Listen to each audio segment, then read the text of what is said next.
एक सेठ से लक्ष्मी जी रूठ गई। जाते हुए बोली, मैं यहां से जा रही हूं, अब मेरी जगह नुकसान आएगा, तैयार रहना, और अगर तुम जाते जाते मुझसे कुछ मांगना चाहते हो तो बोलो।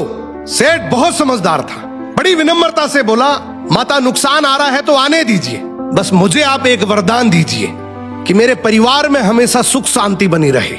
लक्ष्मी जी मुस्कुराई, तथास्तु कहा और वहां से चली गई। अब उस सेठ की 4 बहुएं थी। कुछ दिनों बाद सबसे छोटी बहू खिचड़ी बना रही थी। उसने खिचड़ी में नमक डाला और अपने काम में व्यस्त हो गई। तभी दूसरी बहू आई और उसने खिचड़ी को बिना चखे ही और नमक डाल दिया और वो भी अपने काम में व्यस्त हो गई। ऐसे एक एक करते तीसरी और चौथी बाकी की 2 बहुएं भी आई, उन्होंने भी खिचड़ी को बिना चखे ही उसमें नमक डाल दिया। अब रात को सबसे पहले सेठ खाना खाने बैठा। जैसे ही उसने खिचड़ी का 1 चम्मच लिया, उसे महसूस हो गया कि इसमें बहुत ज्यादा नमक है और सेठ जी तुरंत समझ गए कि नुकसान आ चुका है।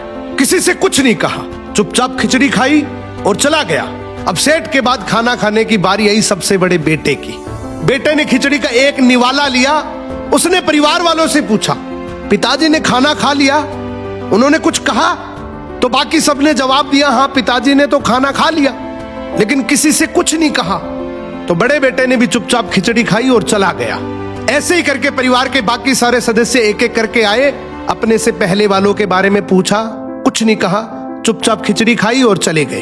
अब रात को सेठ जी सो रहे थे, सपने में नुकसान आया और हाथ जोड़कर बोला, भाई मैं यहां से जा रहा हूं, मैं यहां नहीं रह सकता। तो सेठ जी ने पूछा, क्यों, क्या हो गया?